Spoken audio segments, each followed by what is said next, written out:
Mustafa Balligh maqasidana waghfir lana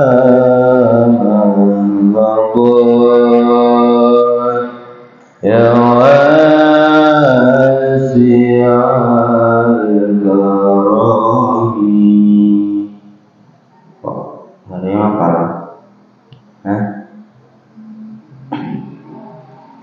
Assalamualaikum warahmatullahi wabarakatuh.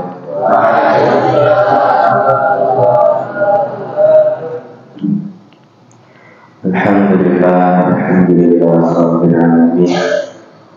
Bihi nasta'in wa ala umuri din. Wassalatu wassalamu ala asyrofil anbiya'i wal mursalin sayyidina wa maulana Muhammadin amma ba'du.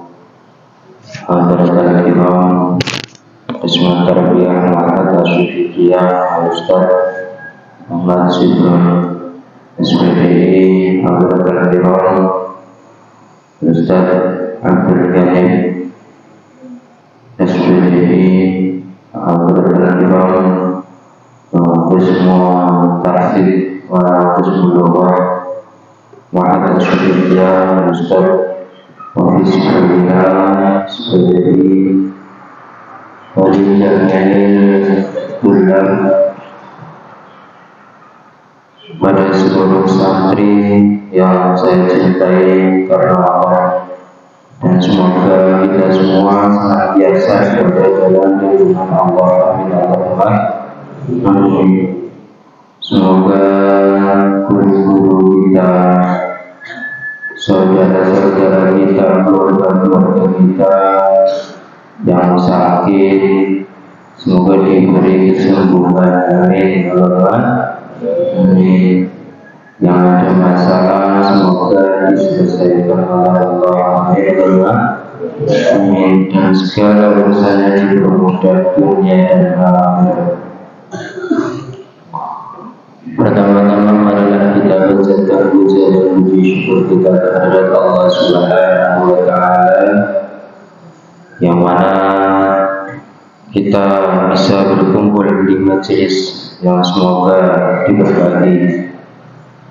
Salawat serta salam kita serahkan kepada junjungan kita baginda Nabi Muhammad sallallahu alaihi wasallam, yang mana telah membuat kita dari zaman jahiliyah menuju zaman yang ilmiah, sehingga kita bisa merasakan berbagai ilmu, bisa merasakan berbagai pengetahuan, sehingga kita menjadi insan-insan yang berakhlak, manusia-manusia yang beretika, manusia-manusia yang tahu mana yang benar dan mana yang salah. Baiklah,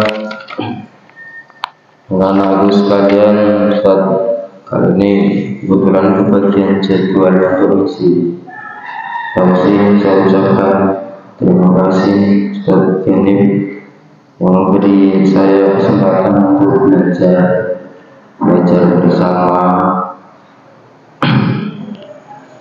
Baiklah, hadirin rahimakumullah, perlu kita ketahui bahwasanya agama Islam adalah agama yang sempurna. Agama Islam adalah agama penyempurna bagi agama-agama sebelumnya. Agama Islam adalah agama yang sangat peduli terhadap segala aspek kehidupan kita, tidak hanya urusan yang berkaitan dengan ukhrawi atau akhirat, tapi juga urusan dunia, bahkan urusan-urusan yang terlihat sepele sekalipun di dalam keseharian kita, Islam sudah mengaturnya, termasuk kaifiyah tata cara kencing, makan, yang mana belum tentu diatur oleh agama-agama yang lain, tapi di dalam Islam semuanya telah diaturnya. Itu menunjukkan betapa pedulinya Islam terhadap umatnya, terhadap pengikut-pengikutnya, peduli di dalam keselamatan dunia maupun keselamatan akhirat. Mungkin sebagian ada yang sudah pernah mempelajarinya, khususnya yang kelas 3 sanawiyah. Salah satu bukti bahwa Islam adalah agama yang peduli terhadap pengikutnya. Kali ini Ustaz akan menunjukkan suatu hadis ke salah satu kepedulian Islam terhadap urusan sosialnya. Bismillahirrahmanirrahim. An Abi Hurairah radhiyallahu anhu qala Rasulullah sallallahu alaihi wasallam. Kalau dengar kata Rasulullah ya Rabbi salli alaihi atau sallallahu alaihi wasallam. Kalau nggak dijawab itu adalah sepelit-pelitnya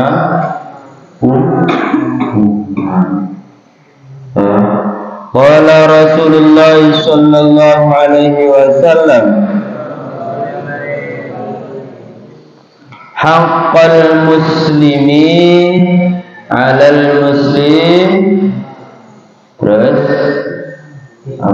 situn idza laqitahu fasallim 'alaihi wa idza da'aka fa'jibhu wa idza istanshahaka fansahhu wa idza 'atasa fahamidallaha fasammithu wa idza marada fa'udhu wa idza mata fadba'hu. Haknya, kalau ada hak berarti tidak hanya kita yang memberikan, tidak hanya kita yang melakukan, tapi juga kita berhak atau bisa untuk mendapatkan itu semua. Ya, itu tentang hak. Haknya seorang muslim atau orang Islam terhadap Islam yang lain itu ada berapa? Ada 6 perkara. Yang pertama apa? Idza laqitahu fasallim alaihi.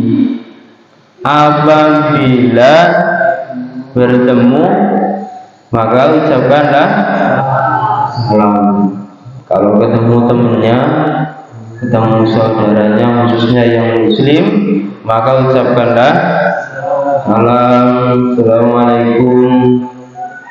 Salam pun harus yang benar, kan? Belum, itu nggak benar. Assalamualaikum, itu pun itu doa dan suatu kehormatan bagi kita ya untuk diucapkan kepada sesama muslim. Atau ketemu teman gimana? Hei bro, itu nggak pas. Orang kita punya aturan sendiri kok. Atau apa? Kalau daerah sini apa? Cuy gitu. Alangkah lebih baiknya mengucapkan dengan salam. Setelah itu kok dilanjutkan dengan obrolan-obrolan yang lain, silakan. Tapi jangan sampai mengucapin salam. Ya, satu, tempat-tempat yang tidak boleh mengucapkan salam di mana aja? WC. Kemudian apa lagi? Pada orang mabuk. Kemudian siapa lagi? Orang non muslim. Walaupun ada yang hilang, ya, itu alangkah harus kita hindari ketika mengucapkan salam itu diantaranya itu orang mabuk, non-muslim, kemudian di WC. Entah pernah di kamar mandi kok diketok-ketok Assalamualaikum. Santri kok ucap salam kamar mandi. Bahkan kadang ada yang di kamar mandi sholawatan, baca Quran itu sesat itu. Siapa yang sering kayak gitu? Sambil nyanyi-nyanyi gitu. Ya. Jadi itu ucapkanlah Assalamualaikum. Bertemu kawan Assalamualaikum, menjawabnya Waalaikumsalam, dapat nikmat Alhamdulillah, dapat musibah Inna lillah, dapat musibah Inna lillah. Bertemu kawan, bertemu kawan Assalamualaikum, menjawabnya dapat nikmat, dapat musibah, dapat musibah Inna lillah. Sallallahu Rabbuna ala nuril mubin Ahmad al-Mustafa Sayyidil Mursalin, Sayyidil Mursalin. Apa itu? Ini terkira mungkin berulang-ulang kali. Lagu siapa itu? Nah, sebentar lagi rilis mungkin nanti Akhirul Badro Hasibiki ya. Itu yang pertama, yaitu mengucapkan salam. Kemudian yang kedua, idza da'aka fa'ajibhu, apabila engkau diundang maka penuhilah undangan. Lalu bagaimana, apakah seluruh undangan yang kita terima harus kita datangi, harus kita penuhi? Tentunya tidak. Ketika undangannya itu yang pertama yaitu undangan, misalkan ada orang undang walimah, ya, orang hajatan atau nikahan, maka tidak semuanya harus kita datangi. Ketika di dalam acara tersebut kok terjadi kemungkaran, maka tidak harus kita datangi. Ya, mendatangi undangan dari sesama muslim itu bagus untuk menyenangkan, untuk membahagiakan yang undang, tapi tidak semuanya undangan harus kita datangi. Ketika undangannya itu tadi terjadi kemungkaran,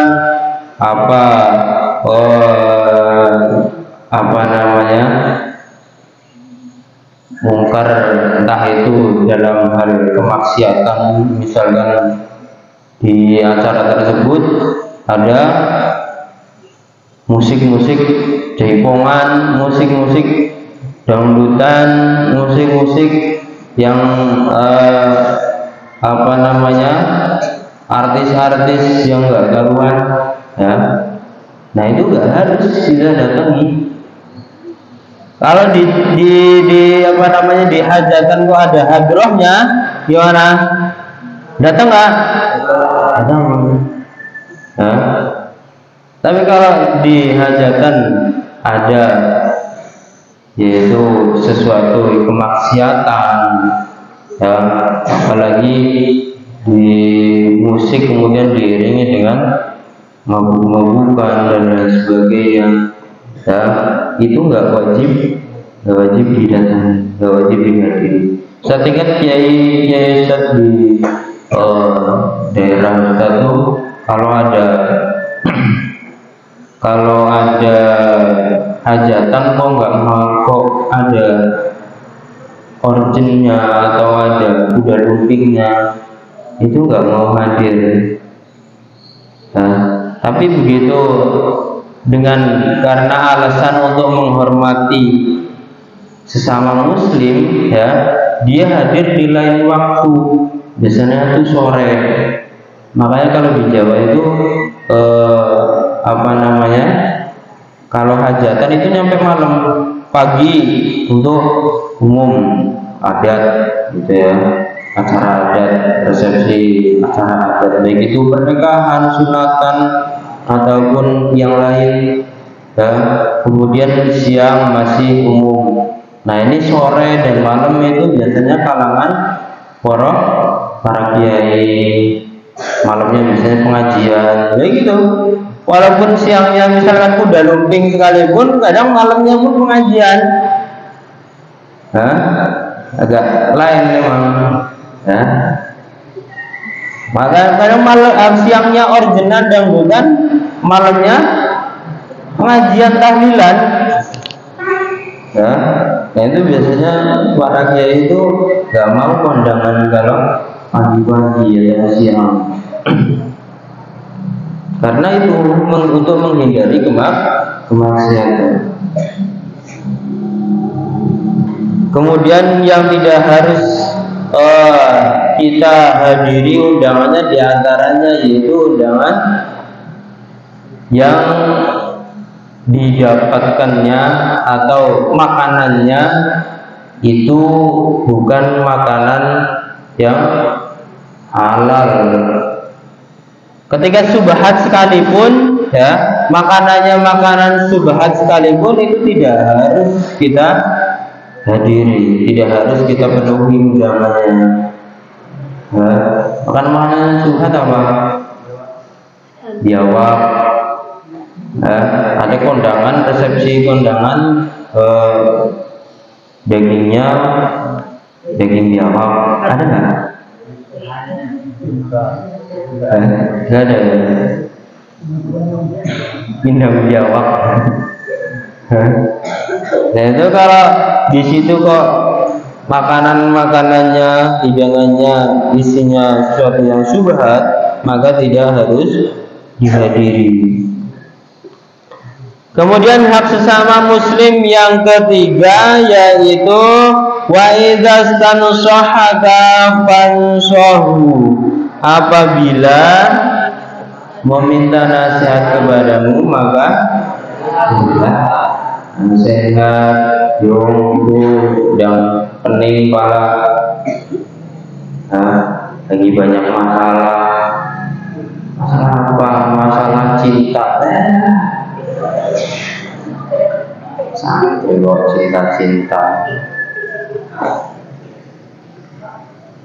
Aman yang penting kak atau siapa, aku dan itu tidak semangat belajarnya. Nah, itu udah perlu kita motivasi. Masalahnya aku diputusin, itu nggak perlu dinasih nasihat, dikasih mampus saja. Alhamdulillah. Ada orangnya, ada yang kayak gitu, ada. Na'udzubillah min. Ketika dia membutuhkan nasihat yang baik, perlu motivasi, atau siapa, aku ngajinya lagi nggak semangat, aku ngapal kok hilang-hilang terus, ngapal bentar, kemudian udah hafal lupa lagi. Nah, itu perlu kita kasih nasihat. Atau aku kok nggak paham materi tentang ini, gimana ya maksudnya, dikasih nasihat. Ya. Tapi kalau kalau ada yang minta nasihat tentang kemungkaran, tentang kemaksiatan, kok kita memberi nasihat kepada orang tersebut, maka itu termasuk apa? Dosa dari iya. Kamu ikut ketularan dosa dari yang kamu nasihati itu. Aku udah dapet cewek, gimana caranya jadi? Kok kamu nasihatin orang itu? Kok kamu kasih tahu caranya? Ya, setiap langkah-langkah yang terjadi ke dosa-dosa yang terjadi pada dirinya, maka akan mengalir juga pada kalian. Kalau kamu nasihati kalian, nggak boleh, kamu jangan kayak gitu. Ingat, kamu tujuannya ke sini untuk apa? Ingat, itu termasuk bagian dari takrobus zina, mendekati zina. Nah, itu dilarang oleh agama. Nanti kamu hafalannya nggak paham, nggak hafal. Nanti kamu belajarnya nggak paham, karena nggak berkah cari ilmu. Nah, itu baru. Tapi kalau kalian malah dikasih petunjuk, nanti gini, kemarin aku deketin kayak gini, berhasil loh, berangkat. Repot. Ya. Idza stansahaka fansahu. Bila ada yang meminta nasihat kepadamu, maka berilah nasihat. Kemudian wa idza abasa fahamidallahu fashammithu. Apabila ada orang bersin, kemudian dia mengucapkan alhamdulillah, maka jawablah yarhamukallah. Ketika bersin, dia mengucapkannya tahwasin, itu gimana? Hah? Perlu dijawab enggak? Hah? Enggak, karena tidak mengucapkan alhamdulillah. Diharuskan menjawab yarhamukallah ya ketika dia mengucapkan alhamdulillah. Atau kita kasih kode, walaupun dia enggak jawab alhamdulillah, kita jawabin aja yarhamukallah, biar dia ingat kalau bersin itu maka hendaknya mengucapkan alhamdulillah. Jawabnya yarhamukallah, jawabnya lagi apa? Yahdikumullah. Alhamdulillah, segala puji bagi Allah. Kemudian yarhamukallah, semoga Allah memberimu rahmat. Ya. Kemudian yahdikumullah, semoga Allah memberimu petunjuk. Ya. Kalau perempuan gimana jawabnya? Begitu alhamdulillah yahdi, ya alhamdulillah yarhamu killah. Ya, domennya kalau laki-laki nah baru ya apa yarhamu Allah. Kalau perempuan yarhamu killah. Kemudian wa idza marada fa'udhu, apabila dia sakit maka jenguklah dia. Kalau ada temannya yang sakit, ya, ada temannya yang lagi kurang sehat, kemudian khususnya sakit parah, ya, maka jenguklah. Di sini bahasanya bukan obatilah dia, tapi jenguklah dia. Itu karena cara satu-satunya yang paling ringan, ya, cara yang paling ringan ya kita minimal jenguk. Masalah nanti ngobatin atau membawa dia ke dokter, yang penting jenguk dulu, datangi dulu gimana kondisinya, kondisinya gimana, apa perlu dibawa ke dokter atau enggak, perlu dirawat atau enggak. atau cukup dikompres ya. Kemudian sini kompresin, bantu kompresin ya. Karena apa? Di dalam ketika orang sakit ya, ini bahkan di dalam hadis lain ya, di dalam hadis qudsi Allah mengatakan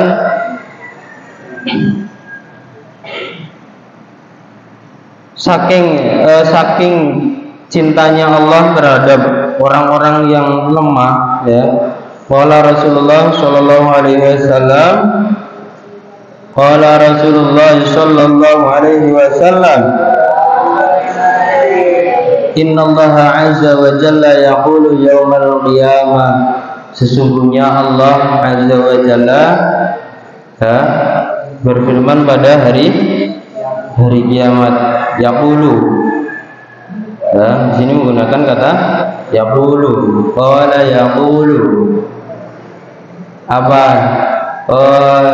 Yaqulu sifatnya apa? Sifatnya apa? Fi'il mudhari. Binanya apa?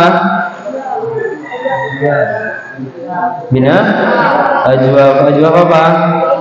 Ajwab wawi. Qala yaqulu qawlan ya. Yang qulu ya ibni Adam maritu falam ta'udni, wahai anak Adam, ini kata Allah, wahai anak Adam, aku sakit ya, aku sakit, kenapa engkau tidak menjengukku ya. Kemudian Allah menjawab, kemudian si anak Adam ini menjawab atau manusia menjawab, ya Rabbi kaifa a'uduka wa anta rabbul alamin, wahai Tuhanku, wahai Rabbku, bagaimana mungkin aku menjengukmu sedangkan engkau adalah Tuhan semesta alam. Kemudian dilanjut, qala ama alimta, apakah engkau tidak mengetahui anna abdi, sesungguhnya hambaku fulanan si fulan marido falam ta'uduhu, apakah engkau tidak mengetahui sesungguhnya hambaku si fulan dia sakit, kenapa engkau tidak menjenguknya ya. Kemudian ama alimta annaka law uddahu lawajadtani indahu, apakah engkau tidak mengetahui andaikan engkau mau menjenguknya maka engkau akan menemukanmu di dalam dirinya. Dari di sini bukan berarti Allah itu benar-benar sakit juga. Kalau dari kalimatnya memang ya maritu, saya sakit. Tapi lalu kemudian kenapa kok di sini Allah mengatakan bahwa dia sakit ya? Yang dimaksud Allah di sini sakit adalah ketika ada orang sakit di sekitar kita, di sekeliling kita, disitulah rahmat Allah, disitulah kasih sayang Allah ya. Bukan berarti Allah sakit lalu berlawanan dengan sifat-sifat Allah. Allah itu tidak sakit ya.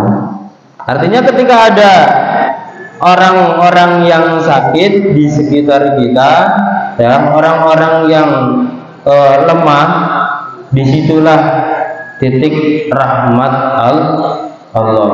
Makanya ketika ada orang sakit, orang yang terzalimi, itu doanya manjur ya, doanya manjur, ampuh ya. Maka jenguklah dia, kemudian doakanlah dia. Perlu juga kita meminta doa kepada dia darinya ya. Karena di setiap orang-orang yang sakit ya, disitulah Allah berada. Bukan berarti tempatnya Allah di situ, bukan ya, tapi Allah bersama mereka ya, bersama orang-orang yang sakit. Makanya kalau pengen kita punya hajat, kita punya hutang, kita punya keinginan, cita-cita, panggillah orang-orang yang lemah, panggillah orang-orang yang miskin, orang-orang yang kurang mampu, atau kita datangi ke rumah-rumahnya, kita kasih sedekah, ya, kita kasih sedekah, kemudian kita minta doakan, Kak, jika aku punya hajat, guna ngebor, tolong minta doakan, ya, biar berhasil, itu. Nah, atau orang punya masalah gak kelar-kelar, gak selesai-selesai, kita sedekah, kita infak, kemudian kita minta doakan melalui beliau, ya, melalui orang-orang tersebut, ya, supaya mau mendoakannya supaya selesai urusannya. Kemudian selanjutnya, ya Ibni Adam, wahai anak Adam, wahai manusia, ya Ibni Adam, astab'amtuka falam tud'imni. Aku meminta makan kepadamu, kenapa engkau tidak memberiku makan? Ini kata Allah, ya. Kemudian dilanjutkan, dijawab oleh anak Adam, oleh manusia, ya Rabb, kaifa at'imuka wa anta rabbul alamin. Bagaimana mungkin ya Allah, wahai Rabbku, bagaimana mungkin aku memberimu makan sedangkan engkau adalah Tuhan semesta alam. Kemudian Allah menjawab, qala ama alimta annahu istab'amaka 'abdi fulanan falam tud'imhu. Ama alimta annaka law at'amahu lawajadta dzalika indi. Apakah engkau tidak mengetahui ada salah seorang hambaku si fulan yang meminta makan kepadamu, ya? Kemudian kenapa engkau tidak memberinya makan? Kenapa engkau tidak memberikan orang tersebut makan? Andaikan, kata Allah, andaikan, ya, andaikan engkau mau memberinya makan, ya, andaikan engkau mau memberikan makan, maka engkau akan menemukanku di sana. Ya, lagi-lagi yang pertama tadi orang yang sakit, kemudian yang kedua yaitu orang yang kelaparan. Ya, ketika ada orang yang kelaparan, sampai-sampai Allah di hari kiamat itu, ya, berkata, kenapa engkau tidak memberiku makan? Ya, artinya bahwa ketika ada seseorang si fulan, ada hamba, ada teman, ada saudara yang kelaparan, kemudian meminta makan kepadamu, maka hendaklah kita memberinya makan. Kemudian yang ketiga yaitu, ya Ibni Adam, wahai anak Adam, ya Ibni Adam, astasqaituka falam tasqini. Wahai anak Adam, aku meminta minum kepadamu. Ya, kata Allah, aku minta minum kepadamu, kenapa engkau tidak memberiku minum? Kemudian manusia menjawab, ya Rabb, wahai Tuhanku, kaifa asqika wa anta rabbul alamin. Bagaimana mungkin aku memberimu minum sedangkan engkau adalah Tuhan semesta alam. Qala istasqaka 'abdi fulanan falam tasqihi. Sesungguhnya ada seorang hambaku si fulan, ya, dia meminta minum kepadamu, kenapa engkau tidak memberinya minum? Dilanjutkan oleh Allah, ama annaka law saqaitahu lawajadta dzalika indi. Andaikan engkau memberinya makan, memberinya minum, maka engkau akan menemukanku di sana. Rasul Muslim, ini hadis sahih, diskusi yang sahih. Ya. Jadi Allah bersama orang yang sakit, Allah bersama orang yang apa? Lapar, Allah bersama orang yang haus. Ya. Gak ada orang yang kehausan, hendaknya beri dia minum. Kalau ada orang sakit dijenguk, ya dikasih tahu obatnya, jangan malah sakit apa kamu? Sakit perut. Kemarin ada orang sakit perut, terus besoknya mati. Jangan, ya, malah ditakut-takutin. Kemarin ada orang sakit kepala, tahu-tahu malamnya tabrak truk. Jangan, ya. Jangan malah ditakut-takutin. Ada orang sakit kasih tahu obatnya. Udah berobat belum? Obatnya ini. Oh, kemarin ada temanku sakit kepala, minum obat ini. Oh, alhamdulillah mendingan. Ya, alhamdulillah mendingan, sehat. Maka kasih tahu obatnya. Oh, kemarin ada temanku sakit gigi parah banget sakitnya. Nah, kemudian dia pakai cara ini, minum ini, kasih tahu obatnya. Nah, jangan cuma jenguk-jenguk aja, tapi jenguk ngabisin makanan itu nggak boleh. Bahkan ulama sebagian memakruhkan ketika ada di tempat orang yang sakit, kemudian dia kok makan, apalagi makan sampai kenyang, makan banyak, itu makruh. Ya, hukumnya makruh. Jadi harusnya kita yang memberikan dia bantuan, memberikan dia hibah makanan. Ya, kalau bisa kita kayak gitu, jangan malah udah datang cuman sebatang kara, ya, datang nggak bawa apa-apa, kemudian pulang-pulang kenyang di tempat orang sakit. Nah, itu naudzubillah min. Ada orangnya yang kayak gitu. Apa ikram? Kemudian hak seorang muslim terhadap muslim yang lainnya, atau hak sesama muslim yang keenam, yaitu wa idza mata fadbahu, apabila meninggal maka iringilah jenazahnya. Ada orang meninggal, kemudian ya baik mulai dari mengkafani, kemudian menyolati, kemudian mengubur, ya, termasuk mengiringi, yaitu kita ikuti, ya, karena nanti pun kita pun akan mengalami hal yang sama. Kalau kita kehidupan sosialnya nggak bagus, maka kita pun akan mendapatkan hal yang sama juga. Kok di dunia, kok selama dia hidup bersosial nggak pernah, nggak mau hadir, nggak mau serabung, nggak mau bergaul dengan teman-temannya, nggak mau bergaul dengan tetangga-tetangganya. Ada orang meninggal dia nggak peduli. Ya, ketika dia meninggal ya bisa jadi kemungkinan mati kubur sendiri.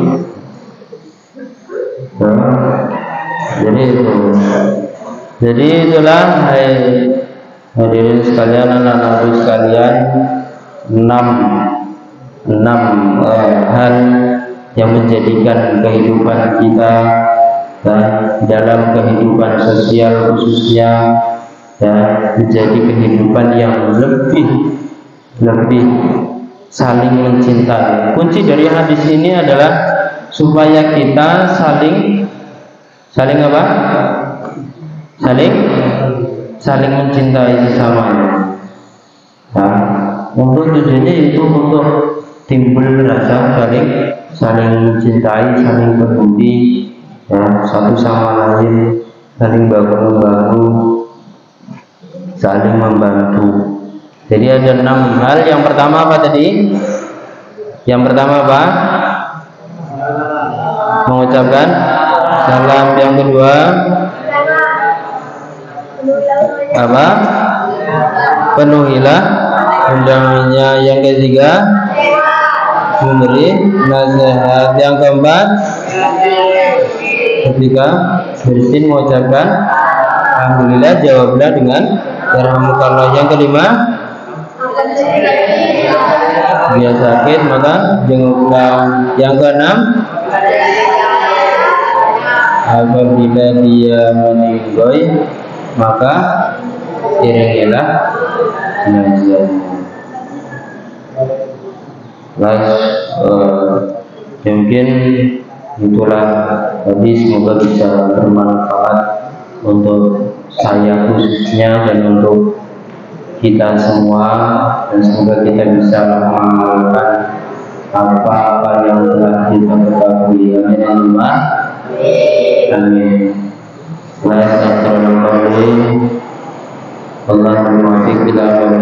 Wassalamualaikum warahmatullahi wabarakatuh.